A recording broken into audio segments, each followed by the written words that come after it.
मोक्षमार्गस्य नेतारम् भेत्तारं कर्मभूभृताम् ज्ञातारं विश्वतत्त्वानां वन्दे तद्गुणलब्धये वन्दे तद्गुणलब्धये मोक्षमार्ग के नेता एवं कर्म पर्वतों के भेदक और विश्व के सब तत्वों के ज्ञायक चेतन संवेदक सद्गुण आप समान प्राप्त हो यही भावना भाकर देव विनय पूर्वक करूं वंदना बारंबार जिनेश्वर देव बारंबार जिनेश्वर देव।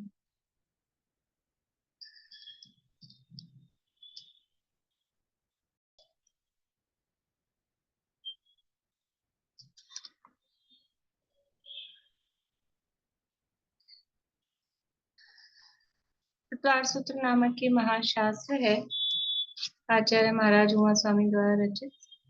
इसका तीसरा अध्याय अपना चल रहा है जिसके अंतर्गत जीव कहाँ कहाँ रहते हैं ये बताया जा रहा है। तो उसके लिए लोक की अधोलोक मध्यलोक और ऊर्ध्वलोक के आधार पे अधोलोक में कौन रहते हैं कहाँ रहते हैं ये चर्चा की। उसके बाद में मध्यलोक की रचना बता रहे हैं क्योंकि अब जीवों के रहने के स्थान बता रहे हैं तो वो रचना भी बतानी ही पड़ेगी कि कहाँ कहाँ जीव रहते हैं। तो रचना के साथ में जीवों के रहने के स्थान यहाँ हम देख रहे हैं। मध्यलोक में असंख्यात द्वीप समुद्र हैं। कितने असंख्यात द्वीप समुद्र हैं? कितने असंख्यात द्वीप समुद्र हैं? जिनको आता है वो ऐसे हाथ खड़ा कर दें।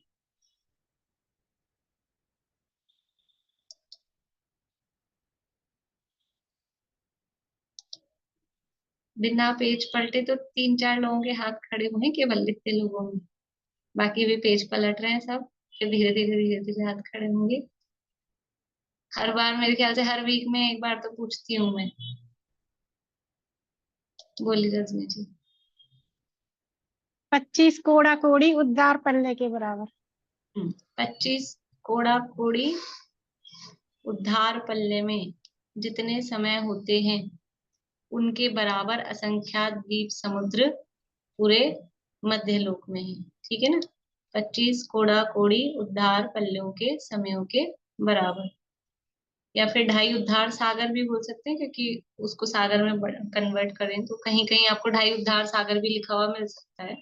तो उसको सागर में कन्वर्ट करेंगे तो वो 2.5 हो जाएगा। इन असंख्यात द्वीप समुद्रों में सबसे बीचों बीच कहें, सबसे पहला कहें, मध्य में जम्बू नाम का द्वीप है। उस जम्बू द्वीप की रचना वर्णन हम देख रहे हैं। जम्बू द्वीप में जो मुख्य रचनाएं हैं वो क्या क्या है? जम्बू द्वीप में मुख्य रचनाएं क्या क्या हैं?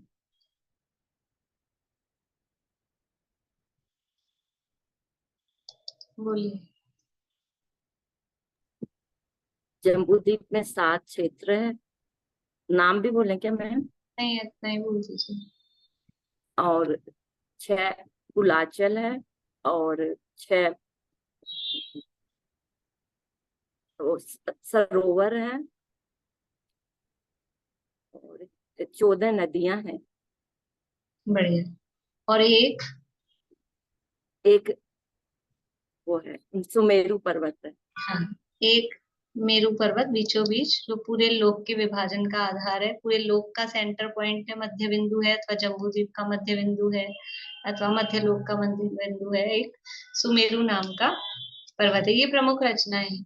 तो अब ये जो 7 क्षेत्रों के विभाजन हुए उन क्षेत्रों में क्या क्या विशेष रचनाएं हैं वो हम देख रहे थे। तो भरत क्षेत्र की रचना हमने देखी। और कुलाचलों पर सरोवर किस तरह से हैं और सरोवरों से नदियां किस तरह से निकलती है, वो भी थोड़ा थोड़ा सा हमने स्वरूप देखा है। अभी हम कहाँ पर पहुंचे हुए हैं, कहाँ पर है हमारा यात्रा संघ? हमारा यात्रा संघ कहाँ पर है? बोलिए सारिका जी। ये क्षेत्र में उत्तर कुरु और देव कुरु। उत्तर कुरु और देव कुरु, वहां पर क्या क्या देखा था अपन ने? उत्तर कुरु और देव कुरु में क्या क्या देखा था? बोले ललतेज जी।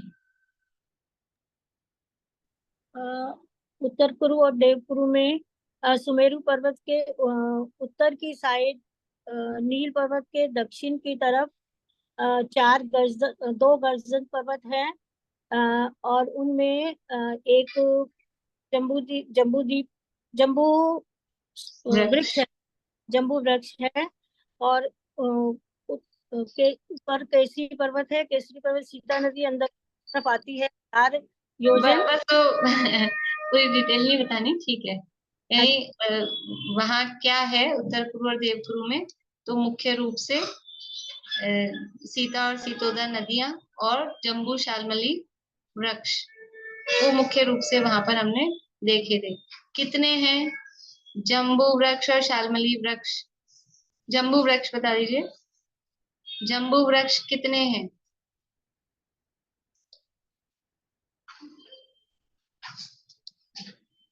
बोलिए विनीता आंटी।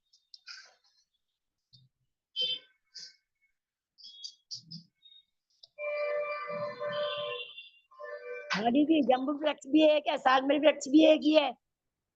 एक ही है। वृक्ष मूल तो एक ही है, छोटे वृक्ष अलग है।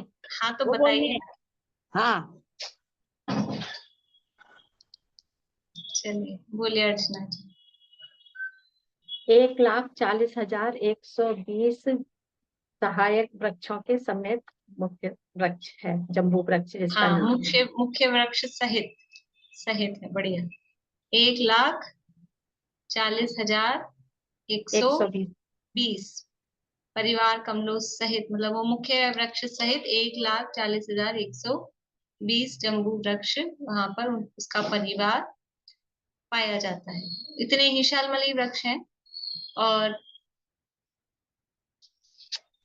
फिर उसमें हमने उत्तर कुरु और देव कुरु की लंबाई चौड़ाई आदि, वो धनुष के आकार, उत्तर कुरु और देव कुरु जो भोग भूमि है, वो कौन सी भोग भूमियां हैं?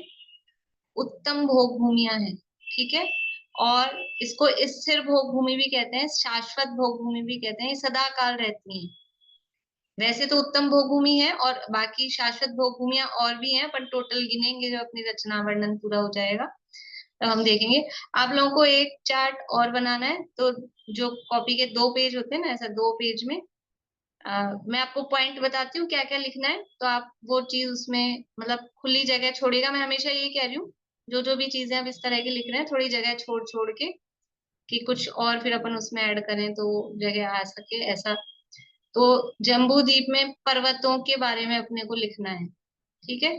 कौन कौन से कैसे कैसे पर्वत हैं, तो क्या क्या लिखेंगे उनके बारे में, कि उस पर्वत का आकार कैसा है, गोलाकार है कि पूर्व पश्चिम फैला है कि चौकोर है, या जो भी है, तो उसका आकार, फिर लंबाई चौड़ाई ऊंचाई नींव, 4 चीजें ही हो गई। फिर उसका वर्ण 5 हो गया। और फिर उस पे कूटों की संख्या 6। और क्या है, और क्या इनके संबंध में आ रहा है? आकार लंबाई चौड़ाई ऊंचाई नींव वर्ण कूट संख्या। और जिनालय, जिनालय किस दिशा में है, अगर है तो, और नहीं है तो भी, जो भी है, तो है तो किस दिशा में है। और कोई पॉइंट अभी इस मतलब क्या है, ये तो जो अपन लिख रहे हैं वो ऊपर ऊपर लिख लें, लंबाई चौड़ाई ऊंचाई ऐसा करके।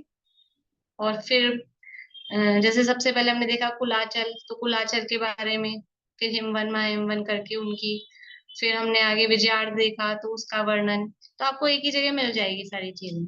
मतलब ये है कि फिर अपन ने अभी तो ऐसे लिख लिया ना, बाद में कर लेना, भले आप ये पॉइंट लिख के रख लीजिए, फिर जब अपना पूरा वर्णन हो जाएगा तो बाद में अच्छे से ये तीसरे अध्याय के नोट्स अच्छे से बना के रखिएगा, ताकि बाद में भी काम आए देखने के।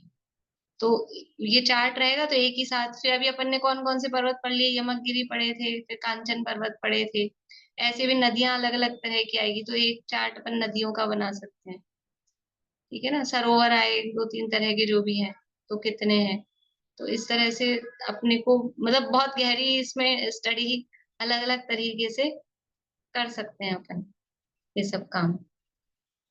तो ये तो होमवर्क है बाद के लिए, आप लोग मतलब लिख के रख लीजिए, ये काम करना है तो धीरे धीरे जैसे भी, और जो कोई अच्छा सा बना ले कुछ करे तो बता दीजिएगा, तो अपन सबको फिर भेज देंगे।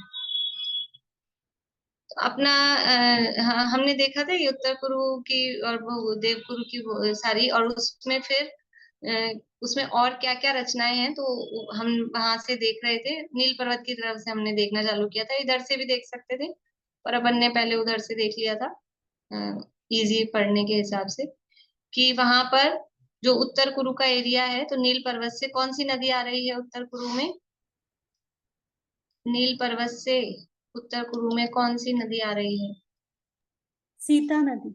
सीता नदी।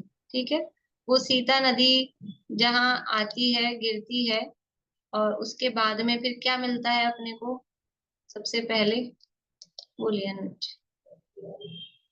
मैम दोनों साइड दो नदियां हैं, एक तो चित्र और दूसरी विचित्र। नदियां हैं, सॉरी पहाड़ है, सॉरी पहाड़ है। पर्वत। 1000 योजन तक अपन चलते हैं, फिर उसके बाद में है ना 5-5 पर्वत है जो कि 500-500 योजन के गैप से हैं। अब पर्वत नहीं है, अब सरोवर है। हाँ सॉरी, वो उल्टा हो गया, कंफ्यूजन हो गया। वो चलिए ठीक है, 500 योजन के उसके सरोवर। तो सबसे पहले जब उत्तर पूर्व क्षेत्र में वो सीता नदी गिरती है, तो जो नदी जहाँ गिरती है वहां भी जिस तरह से गंगा नदी हिमवन पर्वत से गिरती है, तो वो कुंड में आके जिन प्रतिमा पर, उसी तरीके से उस वहां सीता नदी उस तरह से गिरती है।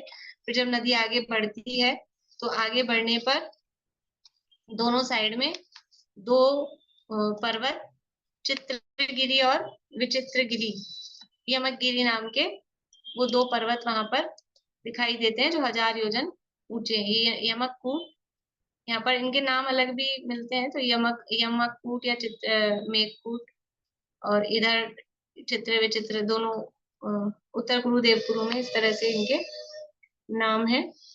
और ये जो पर्वत है 1000 योजन ऊंचे हैं, 1000 योजन चौड़े हैं, और ऊपर जाकर 500 योजन चौड़ाई वाले ये रह गए हैं, गोलाकार हैं, स्वर्ण के बने हुए हैं।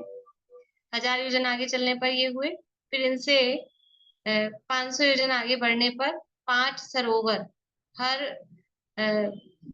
500 योजन के गैप पर ये 5 सरोवर हमको यहाँ पर दिखाई देते हैं।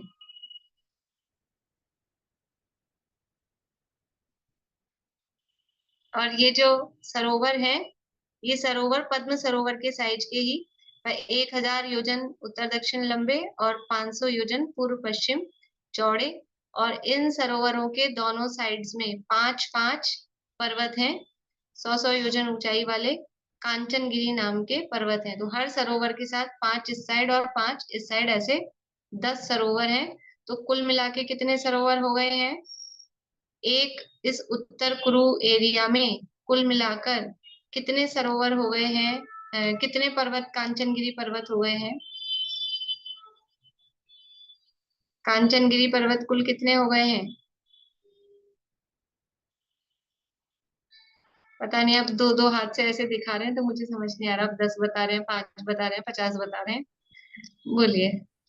10 हो गए, 5 इस तरफ और 5 इस तरफ, कुल 10 कितने हो गए, कुल कितने हो गए, कुल कितने हो गए, 10 तो एक सरोवर के साथ 10 हो गए, 5 इस साइड 5 इस साइड, कुल कितने हाँ हो गए टोटल।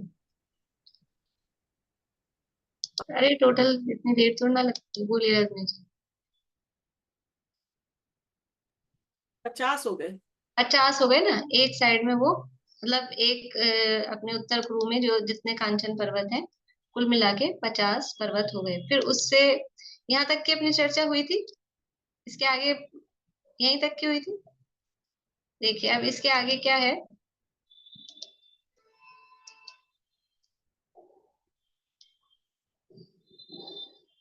इसके आगे अब ये आपको एक ये एरिया दिख रहा है, ये यहाँ ये बाउंड्री वॉल बनी हुई है, ये जो इस तरह का ये दिख रहा है, ये है बाउंड्री वॉल।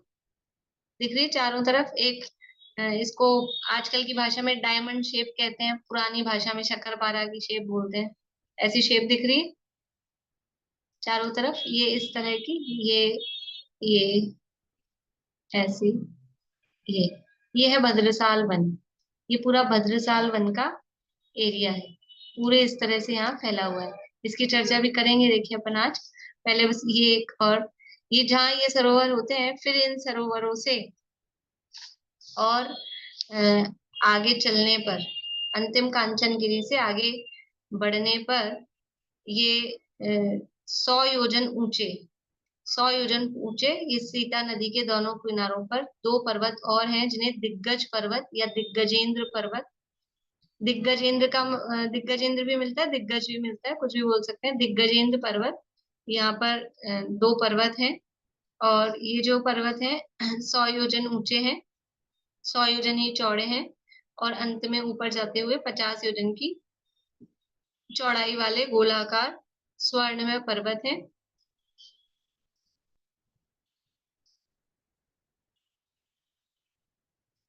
इस तरह से दो पर्वत, दिग्गज पर्वत यहाँ पर मिलते हैं।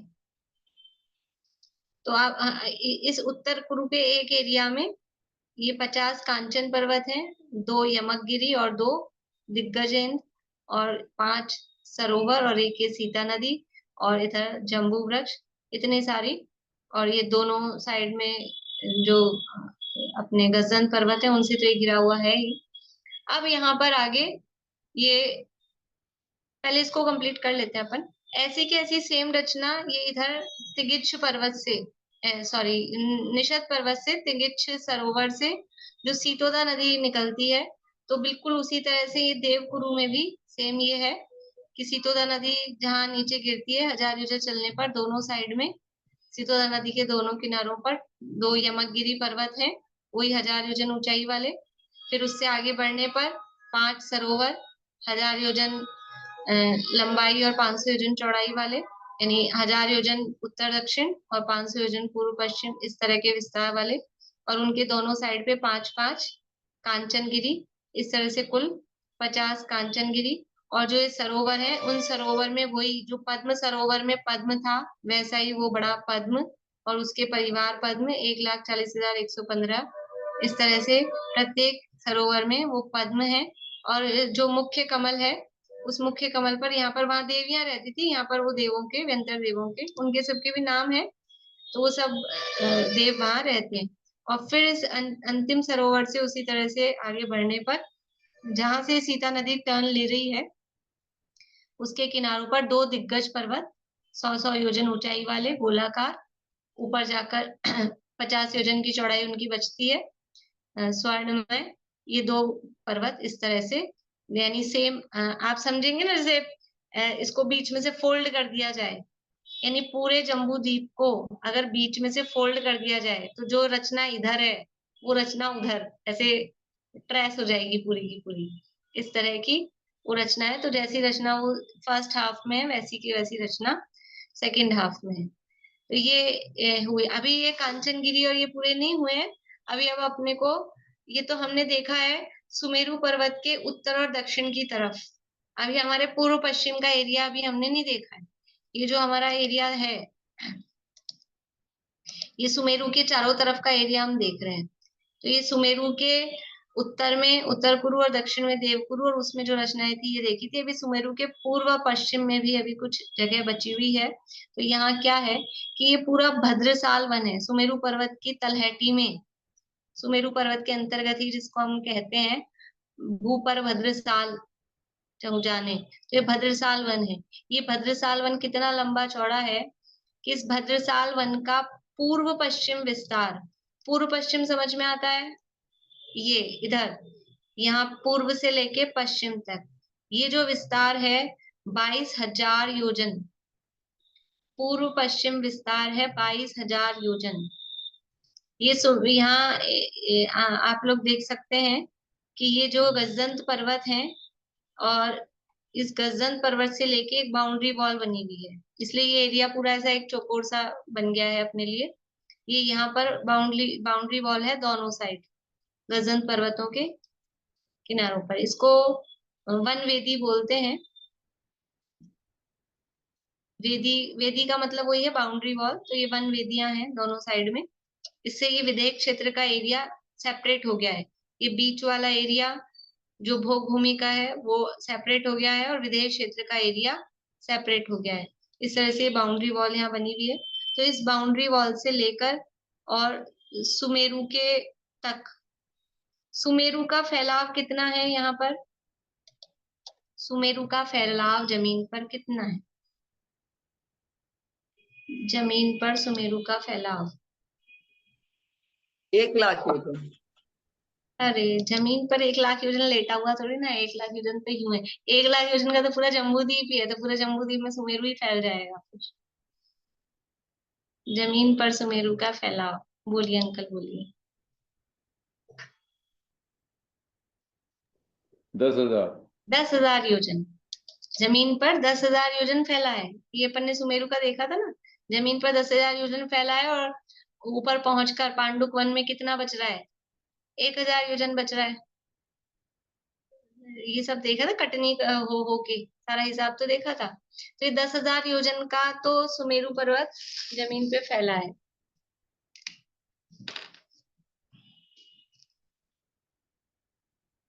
ये सुमेरु पर्वत से ये है जम्बूद्वीप, और ये इतने एरिया में तो सुमेरु पर्वत फैला है ना।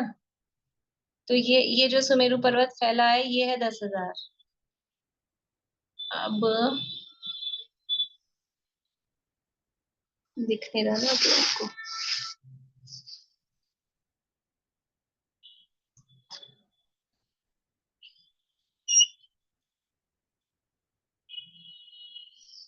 अब दिख रहा है, ये सुमेरु पर्वत है।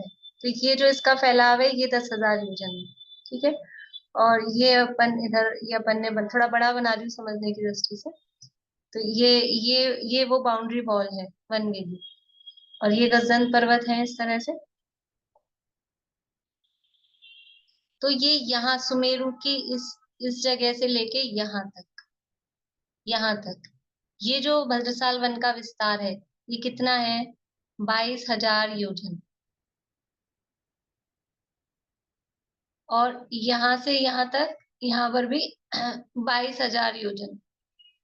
यानी पूर्व में भद्रसाल वन का फैलाव वो 22,000 योजन, और पश्चिम में भद्रसाल वन का फैलाव वो 22,000 योजन। यहाँ देखिए, अब ये यहाँ से लेके सुमेरु के यहाँ से लेके और यहाँ तक ये जो इसका फैलाव है ये 22,000 योजन का फैलाव है, ठीक है, भद्रसाल वन का। और पश्चिम में भी सेम 22,000 योजन, मतलब 22,000 योजन सेपरेट है, इधर अलग इधर अलग। टोटल मिला के कितना हो गया है ये? 44,000 योजन, मतलब दोनों को जोड़ देंगे तो बीच में 10,000 योजन का सुमेरु अलग है, ठीक है। 22,000 योजन पूर्व में मैंने लिखा यहाँ है, ये है यहाँ पर, वो यहाँ जगह नहीं थी ना इसलिए लिखा इधर है, ये है भद्रसाल वन यहाँ पर।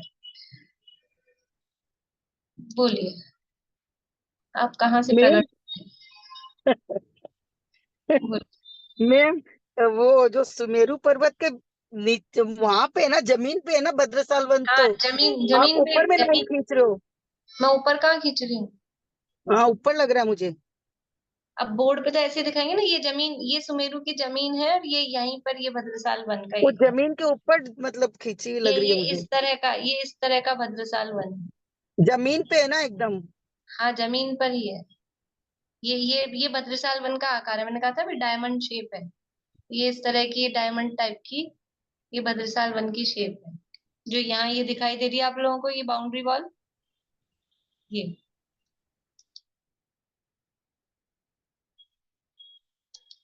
तो ये पूर्व पश्चिम विस्तार, यानी पूर्व में विस्तार 22,000 योजन, पश्चिम में विस्तार 22,000 योजन। अब ये उत्तर में कितना बचा है कि यहाँ से लेके यहाँ तक का, और दक्षिण में यहाँ से लेके यहाँ तक का। तो उत्तर में है केवल 250 योजन और दक्षिण में है केवल 250 योजन, यानी पूर्व पश्चिम इसका फैलाव बहुत ज्यादा है, उत्तर दक्षिण उतना नहीं है। तो ये 250 मिलाएंगे तो टोटल ये 500, पर वो सुमेरु का एरिया अलग है, मतलब टोटल 500 ऐसा नहीं है कि इकट्ठा कर दें ऐसा, सुमेरु के अलावा 250 योजन इधर, 250 योजन इधर, 22,000 योजन इधर और 22,000 योजन इधर, इस तरह से ये एरिया है। ये पूरा भद्रशाल वन है।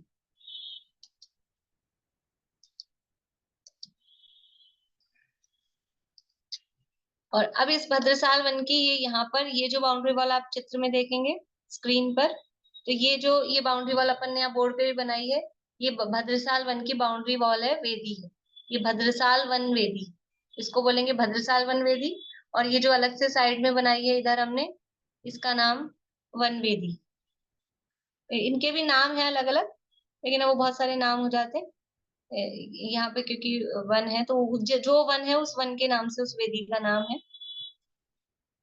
ये इतना ये पूरा भद्रशाल वन है। तो अब ये जो सीता नदी और सीतोदा नदी आ रही हैं, ये किस तरह से आ रही हैं कि सीता नदी को देख लेते हैं अपन, इधर ऊपर देखने में सरल रहता है। ये केसी सरोवर से निकली थी, फिर ये यहाँ बीच बीच में सरोवर मिले और फिर ये भद्रशाल वन में एंटर कर गई। ये जहाँ यमगिरी ये कांचन शैल थे, इसके बाद में ये सीता नदी भद्रशाल वन में एंटर कर गई। और ये जो दिग्गज पर्वत हैं ये भद्रशाल वन के अंदर है। जो दिग्गज पर्वत हमने अभी देखे थे ये इस भद्रशाल वन के अंदर है। ये जो कांचन शैल और ये 5 सरोवर थे ये तो थे भद्रशाल वन के बाहर। और अब ये सीता नदी, ये जो बाउंड्री वॉल है भद्रशाल वन की वेदी है, उसके अंदर की गुफा में से नीचे से वो निकलती हुई और फिर इस भद्रशाल वन में एंटर करती है। और इसके दोनों साइड में ये जो 100 योजन ऊंचे वाले दिग्गज पर्वत हैं, ये दोनों साइड में पूर्व पश्चिम में पर्वत है। बोलिए कविता जी। मैम ये जो भद्रशाल वन है इसको इसके बीच में सीता नदी की वजह से डिवाइड हो रहा है ना दोनों में? हाँ वो डिवाइड हो रहा है, लेकिन है वन वो पूरा ऐसे ही, मतलब उसको वो वन ही है। वन ही। हाँ। अब ये सीता नदी यहाँ आ गई भद्रशाल वन में और फिर सुमेरु से आधा योजन पहले यहाँ ये टर्न लेती है और टर्न लेकर पूर्व में, और फिर अब ये यहाँ पर जो टर्न लिया है तो ये गजन पर्वत है इधर, तो गजन पर्वत के अंदर नीचे की तरफ जो गुफा है उस गुफा में से प्रवेश करते हुए पूर्वी भद्रशाल वन में प्रवेश करती है। ठीक है। सीता नदी केसरी सरोवर से निकली, उत्तर कुरु में बही सीधी सीधी, और सीधी सीधी बहने के बाद में फिर भद्रशाल वन की वेदी के अंदर से गुफा में से भद्रशाल वन में प्रवेश किया और फिर सुमेरु के अर्ध प्रदक्षिणा देती हुई पूर्व दिशा में जो ये माल्यवान गजदंत है उस माल्यवान गजदंत के अंदर गुफा में से होती हुई पूर्व दिशा की ओर मुड़ गई और पूर्वी भद्रशाल वन में इसने प्रवेश किया। तो पूर्वी भद्रशाल वन में जब इसने प्रवेश किया तो वही प्रवेश करने के बाद में यहाँ पूर्वी भद्रशाल वन में भी 2 दिग्गज पर्वत, यहाँ पर जैसे यहाँ थे वैसे ही यहाँ पूर्वी भद्रशाल वन में भी 2 दिग्गज पर्वत दोनों किनारों पर हैं। 100 योजन ऊंचे स्वर्णमयी गोलाकार और ऊपर जाके 500 योजन की ऊंचाई इनकी रह जाती है। ठीक है। और उसके बाद में फिर अब यहाँ पे क्योंकि जगह नहीं है इसलिए चित्र में बनाए नहीं गए हैं। यहाँ पर इससे आगे बढ़ने पर फिर पुनः इसी तरह से 5-5 सरोवर, मतलब 5 सरोवर सेम ऐसे ही 1000 बाय 500 वाले, और उन सरोवरों के दोनों साइड्स में 5-5 कांचन पर्वत, वो सेम रचना यहाँ पर भी पाई जाती है। ठीक है। जो यहाँ 5 सरोवर और 50 कांचन पर्वत हमने देखे थे उत्तर कुरु वाले एरिया में और देवकुरु वाले एरिया में, वो सेम रचना यहाँ पर भी सीता नदी के दोनों साइड्स में पूर्वी भद्रशाल वन में, और सेम ही इधर समझ लीजिए पश्चिमी भद्रशाल वन में सेम इसी तरह से 2 दिग्गज पर्वत हैं और 5-5 सरोवर और कांचन पर्वत, सेम रचना यहाँ पर पाई जाती है। बस यमकगिरी नहीं है, जो यमकगिरी यहाँ थे वो यमकगिरी इधर नहीं है, पर कांचन शैल और दिग्गज पर्वत ये बराबर सेम इधर दोनों साइड्स में भी है। लेकिन यहाँ तो सीता नदी चौड़ी हो गई, वहां तो सीधी सीधी आ रही थी, यहाँ तो ये हाँ चौड़ी हो गई। हाँ, चौड़ी हो गई, लेकिन वो सरोवर यहाँ पर भी है इसी तरह से। उसी तरह के सेम हम्म, साइज वाले। हाँ, बोलो पार्वती। अभी यहाँ पे यमकगिरी भी नहीं है ना? यमकगिरी दो नहीं है, दो यमकगिरी यहाँ दिग्गज पर नहीं है। पर्वत ही है सिर्फ। दिग्गज पर्वत है और कांचन शैल है। कांचन शैल क्या है? ये जो सरोवर के दोनों साइड थे ना, अच्छा, सेम कांचनगिरी वो पर्वत जो लिखा है कांचनगिरी सब पर्वत। में। हाँ, कांचन शैल बोलो, गिरी पर्वत बोलो, ये थोड़े नाम थोड़े, अब अपन ने ये क्या डिटेल में पढ़ा है थोड़ा सा, सामान्य रूप से पढ़ते हैं तो ये वाली डिटेल नहीं पढ़ते हैं, कांचन पर्वत यमकगिरी दिग्गज वाली सीधी सी सिंपल सी रचना पढ़ते हैं। तो थोड़े नाम याद रखेंगे तो अपने को डिफरेंस थोड़ा ख्याल में आएगा। दिग्गज कौन से हैं? दिग्गज हैं सुमेरु के निकट वाले, यमकगिरी हैं उधर निषद और नील के निकट वाले, ठीक है, और कांचन शैल है सरोवरों के साइड वाले। शैल बोलो, गिरी बोलो, पर्वत बोलो, वो सब पर्यायवाची हैं, तो कभी शैल बोलने में आता है, कभी गिरी बोलने में आता है, ऐसा। देखिए थोड़ा सा मैं आप, हाँ बोलिए सुमन जी। इसका मतलब वही हुआ ना कि सुमेरु पर्वत के चारों तरफ बहुत बड़ा भद्रशाल वन है, हाँ और उसके चारों तरफ यमक ये दिग्गज पर्वत भी है, पांच हाँ पांच सरोवर भी हैं, हाँ, और वो नदी आ रही है, सीता नदी नदी आई, आ रही है बिल्कुल से। बिल्कुल बिल्कुल हम्म। बिल्कुल।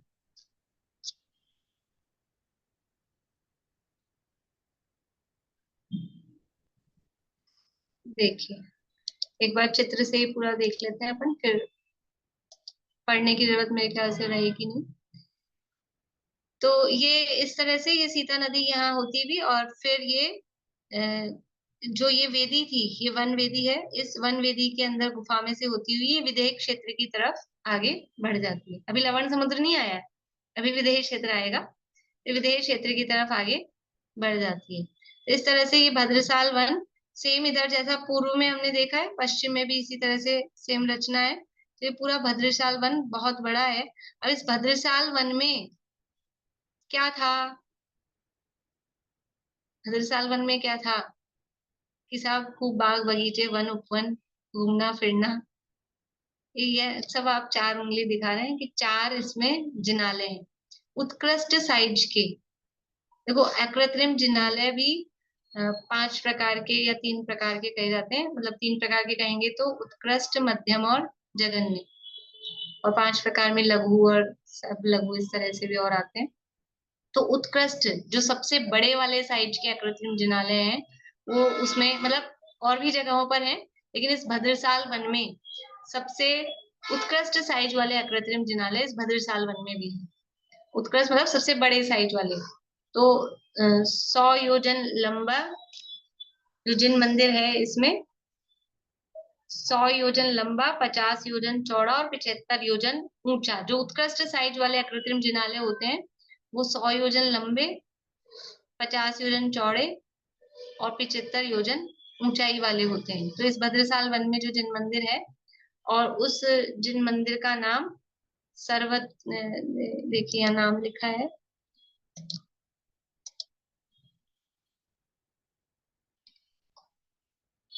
त्रिलोक चूड़ामणि। जो भद्रसाल वन में जो अकृत्रिम जिनालय है उसका नाम दिया है त्रिलोक चूड़ामणि नाम का ये चैत्यालय है।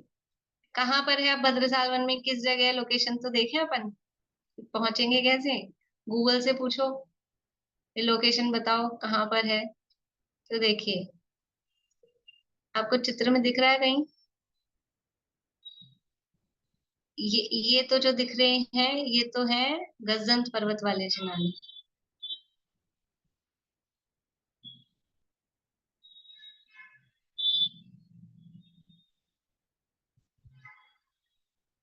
इस वाले में नहीं है, दूसरे वाले में दिखाती हूँ।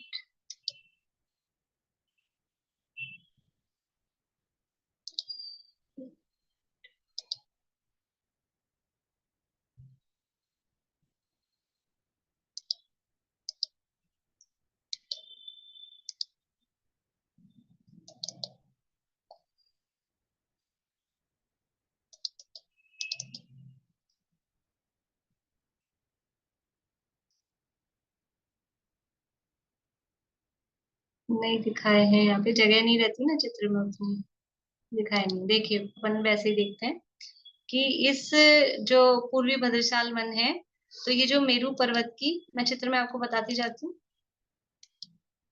ये मेरू पर्वत की ये पूर्व दिशा में, और सीता नदी, ये जो सीता नदी है, इस सीता नदी के पश्चिम की तरफ, ये मेरू पर्वत की तो पूर्व दिशा हो गई, सीता नदी की पश्चिम की ओर, यहाँ पर इसी जगह पे, अब यहाँ जगह नहीं रहती है दिखाने की, इसलिए वो दिखाया नहीं गया है।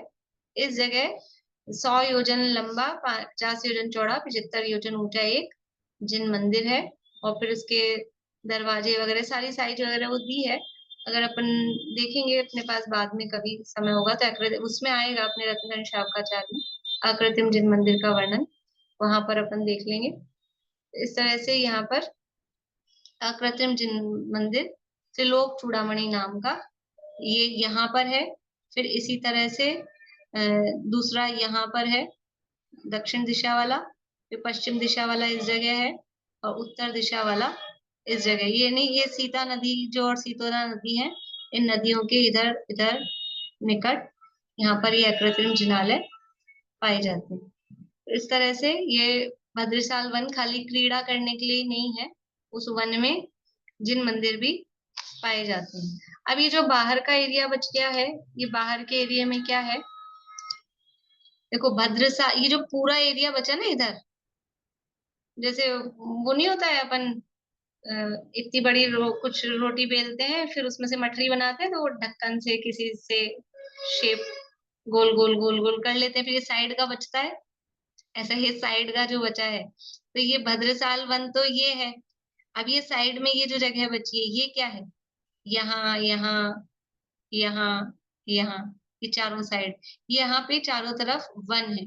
मतलब ये एरिया भोग भूमि में नहीं है, ये भोग भूमि इधर इधर एरिया में है, इधर एरिया में है, और ये एरिया भद्रशाल वन का भी एरिया नहीं है। तो ये अलग से ही ये विधेयक क्षेत्र के समझ लो बाउंड्री वॉल के पास वाला वन है, तो इसका नाम ही है, ये देवारण्य वन है पूर्व पश्चिम में, और इधर है उसका नाम भूतारण्य होना चाहिए, यहाँ दिया नहीं है, भूतारण्य वन है। तो ये दोनों वन है और ये वन की बाउंड्री वॉल है। तो देव लोग आके जो अंतरदेव है, सब अंतरदेवों के निवास स्थान सब जगह बराबर यहाँ पर है। इस तरह से ये पूरा एरिया समझ लीजिए हमने देख लिया है। यहाँ जो जो मुख्य मुख्य रचनाएं थी वो सारी रचनाएं, अब बाकी इन सब की लंबाई चौड़ाई ऊंचाई वो फिर बहुत ज्यादा हो जाएंगी संख्याएं, इसलिए वो सब हम नहीं देख रहे हैं। अब आपको पहले तो किसी को प्रश्न है तो वो बता दीजिए, नहीं तो फिर मैं थोड़ा आगे बढ़ती हूँ। बोलिए अंकल। भद्रशाल वन के चारों तरफ जो वन है वो चारों तरफ के नाम देवारण्य वन है, और जो हमारा ये पूरा हो जाता है विधेय क्षेत्र है, ठीक है, तो हाँ लास्ट में जो भूतारण्य उसके बाद वाला है, उसके बाद वाला भूतारण्य वन है। भूतारण्य, ठीक है, ये चारों तरफ वाले का नाम ही देवारण्य है। ठीक है, बढ़िया, मैं भी यही बोल रही थी। ठीक है, हाँ बोलिए कविता जी। मैम ये जो आपने मैप बना, इसकी पिक मुझे सेंड मतलब इस पे सेंड कर दीजिएगा, हम एक बार फोटो निकलवा लेंगे। ठीक है। ये तो एक सुमेरु पर्वत है, पर 5 है ना पर्वत, तो पांचों विधेय क्षेत्र में ही है। नहीं, वो आगे अगले द्वीप में है, अभी अपन केवल जम्बू द्वीप की रचना देख रहे हैं, अच्छा, इससे इसलिए पहले मैं उनकी इससे चर्चा चर्चा नहीं आई, की। तो मैंने कहा वो कहाँ, मतलब आगे है वो। यद्यपि त्रिलोकसारादि ग्रंथों में पांचों की चर्चा एक साथ ही की है, लेकिन क्योंकि अभी अपन केवल जम्बू द्वीप की कर रहे हैं, मैंने वो चर्चा इसलिए नहीं की क्योंकि हम जम्बू द्वीप के अकृत्रिम जिनालय गिनेंगे, तो फिर आप लोग कंफ्यूज ना हो जाओ, वो वाले भी गिन लें, इसलिए फिर उनकी चर्चा अपन कर लेंगे, फिर बाद में पांचों की एक साथ, मतलब उनके आकार प्रकार साइज में थोड़ा डिफरेंस है, तो वो सारी चर्चा अपन कर लेंगे। और वो कहाँ पर है, तो वो आगे धात्ती खंड में, पुष्करार्ध में, वहां पर है। अच्छा, अलग अलग क्षेत्र जम्बू द्वीप में नहीं। मैम जो आपने ये जो भद्रशाल वन बताया है, ये वही है जो सुमेरु पर्वत की तलहटी में है? हाँ, ये वही उसी की अच्छा, ठीक है जी, ओके, थैंक यू। भद्रशाल वन वही है, और जो आगे देवारण्य बताया वो उससे आउटर में अलग में है, ठीक है। ये लास्ट वाली बात समझ नहीं आई, देवारण्य और वो भूतारण्य, जो ये वन है फिर ना, तो ये जो आउटर में जो वन है ना, वो उसके नाम में मैंने थोड़ा गड़बड़ कर दिया था। ये मैप में देख के बताइए ये एक बार। ये जो अब बाहर में जो जगह बची है ना, ये ये ये और ये समझ में आ रही है आपको? हाँ भद्रशाल वन और ये उत्तर हम्म गुरु देवकुरु के बाहर ये बाउंड्री वॉल की ये जो कुछ ऐसी अलग सी शेप की सी जो रचना है हम्म, ट्रायंगल जैसी, ये हाँ सब जगह वन है और उस वन का नाम है देवारण्य वन। अच्छा देवारण्य तो अरण्यक का ही मतलब वन होता है, तो देवारण्य वन बोलो देवारण्य वन बोलो, एक ही बात है। और अभी ये जब विदेश क्षेत्र की रचना अपन देखेंगे उसके लास्ट में भी फिर वन आएगा, उसका नाम भूतारण्य होगा। मैंने अभी दोनों नाम यही बोल दिए थे, अच्छा तो ये अच्छा बता अभी दें। ठीक है, इसका नाम अभी केवल देवारण्य।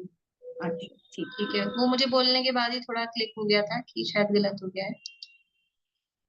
ठीक है, तो इस तरह से ये रचना। और किसी का रेज हैंड था क्या भाई? कुछ लोग बहुत थोड़ा नीचे नीचे सा हाथ रखते हैं, मुझे दिखता नहीं है, फिर बाद में थोड़ी उनकी शिकायत सी रहती है कि आपने हमारा हाथ देखा नहीं। तो वो मतलब मेरा इंटेंशनली नहीं होता है, पर दिखता नहीं है। नाम ये नाम आते हैं ना नीचे आप लोगों के, तो वो हाथ उसी में छुप जाता है। तो थोड़ा अच्छे से ऊंचा कर दिया करें तो मुझे दिख जाए। बाकी मेरा कोई उद्देश्य ऐसा नहीं होता है कि किसी का देखूं किसी का नहीं देखूं। चलिए देखिए अब यहाँ आगे।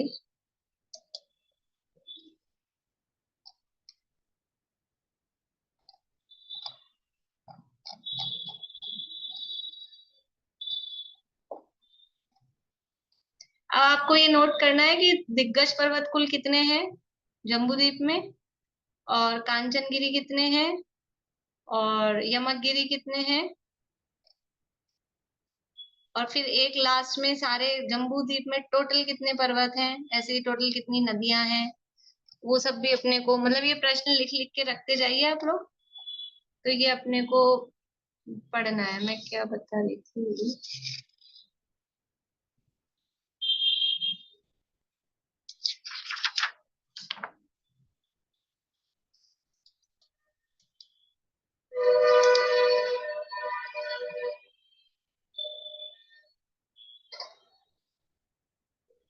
देखिए थोड़ा सा यहाँ से पढ़ के सुना देती हूँ। हाँ, रजनी जी आप कुछ पूछ रहे हैं? मैं बोल रही थी आप जहां से पढ़ा रही हैं उसका भी हम लोगों को पीडीएफ भेज सकते हैं, जिससे कि कुछ छूट जाता है तो उसको हम बराबर लिख सकें। भेज दूंगी, काफी मोटा है मतलब, तो आप लोग ढूंढ मतलब पेज नंबर बता दूंगी तो आप पीडीएफ में निकाल लीजिएगा, भेज दूंगी। या फिर इन पन्नों का फोटो लेकर के, जैसा भी आपको सुविधा लगे। मैं बुक की पीडीएफ भेज दूंगी और पेज नंबर बता दूंगी भी यहाँ से है, तो आप लोग वहीं से देख लीजिएगा, तो एक एक फोटो भी नहीं भेजनी पड़ेगी मुझे। हाँ ठीक। ठीक है। सुदर्शन मेरु की दक्षिण दिशा में देवकुरु नामक उत्कृष्ट भूमि की उत्तर दिशा में सोमनस और विद्युत पर इन दो गगन पर्वतों के मध्य में 250 योजन चौड़ा दक्षिण उत्तर चौड़ा भद्रशाल नाम का वन है। इसके मध्य में भी 100 योजन लंबा, 50 योजन चौड़ा, 75 योजन ऊंचा एक जिन मंदिर है। मतलब इसके बीच में ये मंदिर है, वही वही चीज यहाँ बता रहे हैं।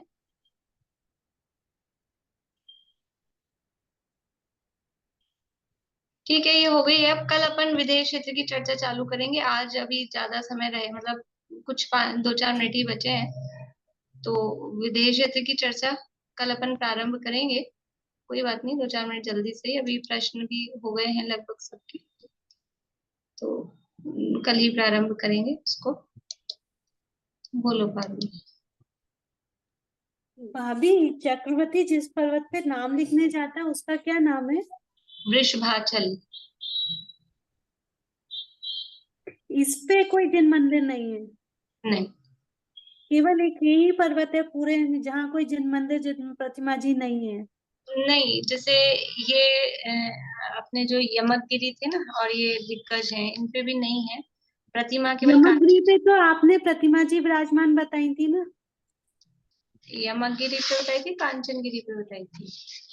कांचनगिरी पे भी बताए थे, यमगिरी पे भी बताए थे। एक बार और देख लूंगी मैं। ठीक है, तो कुछ कुछ जगह ऐसी हैं, पर बस वो है कि जहाँ वैसे सामान्य रूप से जहाँ भी देवों के महल होते हैं उनमें मंदिर होती ही है।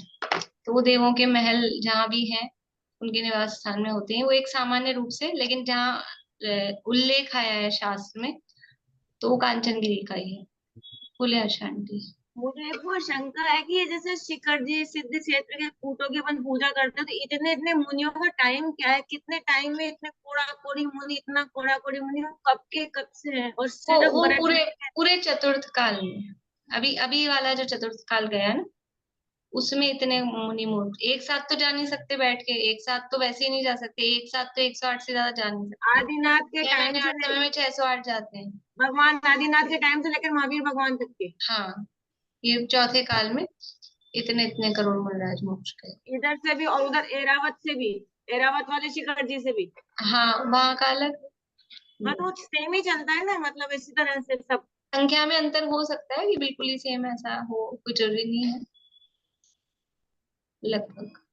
बोलिए सुमन जी। वो भरत क्षेत्र में गंगा और सिंधु जो बहती है, आती हुई वो दक्षिण भरत क्षेत्र में, मतलब जब लवण समुद्र में मिलती है तो पूर्व पश्चिम की ओर मिलती है या दक्षिण पूरी पूर्व टच पश्चिम। करते हैं? पूर्व पश्चिम। पिक्चर में पूरा ऐसे नीचे दिखाया हुआ है उसका विभाजन 6 भागों में। हाँ, वो चित्र, हाँ, सारे ही चित्र जितने भी बने हुए हैं ना वो सब इसी तरह से बनते हैं, लेकिन जो शास्त्र में आता है कहीं भी ऐसा नहीं आता कि वो विदिशा में गई है कि दक्षिण में गई। ये जो चित्र बने हुए जितने भी मिलते हैं वो सब विदिशा वाले मिलते हैं, ऐसा थोड़ा तिरछे। लेकिन लिखा हुआ ग्रंथ में जो गाथाओं में है वो पूर्व पश्चिम, पूर्व पश्चिम हमेशा आप देखेंगे। और वो सूत्री है द्योर द्योर पूर्वा पूर्व का, तो हाँ वो हाँ पूर्व में ही। और फिर जब जो अपन ने देखा था बाउंड्री वॉल थी जम्बूद्वीप की, और बाउंड्री वॉल में 14 नदियों के लिए 14 गुफाएं या 14 दरवाजे हैं, तो वो जो हाँ। दरवाजों का अगर मेजरमेंट भी देखते हैं, रेशो भी, तो पूर्व पश्चिम में सही बनता है। अच्छा अगर ऐसा विदिशा में जैसा चित्र अपने को मिलता है भरत क्षेत्र का, तो फिर वो रेशो भी गड़बड़ाता है। तो वो पूर्व पश्चिमी होने चाहिए, पर वो चित्र मेरे ख्याल से वो चित्र सुंदर दिखे या उस दृष्टि से वो वैसे बनने लगे हैं, तो वो जो बनने लगे उसी तरह से बनने लगे, ऐसा हो गया। ठीक है। बोलिए वर्षा। विजयाट पर्वत और वृषभाचल पर्वत सेम ही है क्या? नहीं, विजयाट पर्वत तो अलग है, और वृषभाचल जिसपे चक्रवर्ती नाम विजयाट लिखता पर्वत है, दो इससे करता है भरत क्षेत्र के। विजयाट पर्वत तो भरत क्षेत्र के 2 भाग कर रहा है। हाँ, और फिर ये वृषभाचल वृषभाचल पर्वत म्लेच्छ खंड में है। मलेच। मैम हर तीर्थंकर के काल में करो कोड़ा कोड़ी मुनि मोक्ष पधारे ना। हाँ, हर तीर्थंकर के काल में भी पधारे हैं, और वहां तो समेत शिखर जी में जो संख्या मिलती है, तो हर तीर्थंकर के काल की कोड़ा कोड़ी संख्या मिलती है। तो हर तीर्थंकर के काल के भी, ये अभी जो संख्या है वो कौन से तीर्थंकर के काल की है?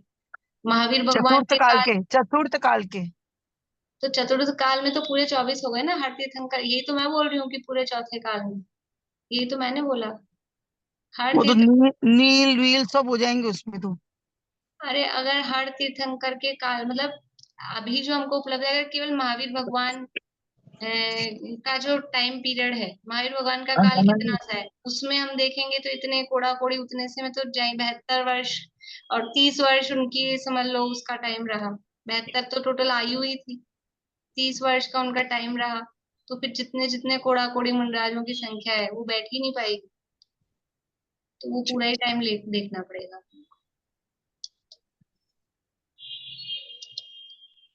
ये भूतारण्य भी आपने इसके अंदर जो कर्व आएगा ना एंड में उसमें बताया था। चलिए देख लेंगे, वो तो कोई बात नहीं। चलिए विजयवाणी स्थिति करते हैं।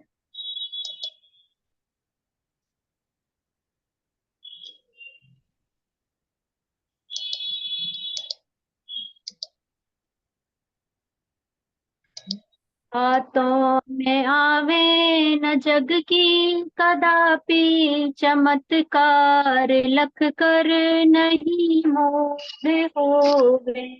हरे पर की निंदा प्रशंसा स्वयं की, करके समय शक्ति बुद्धि न खोवे। चलित को लगावे सहज मुक्ति पथ में, व्यवहार सबसे सहज प्रेम में हो। दुर्भाव मन में ही आवे कभी ना, निर्दोष सम्यक जयवंत वर्ते। सर्वज्ञ शासन जयवंत वर्ते, निर्ग्रंथ शासन जयवंत वर्ते।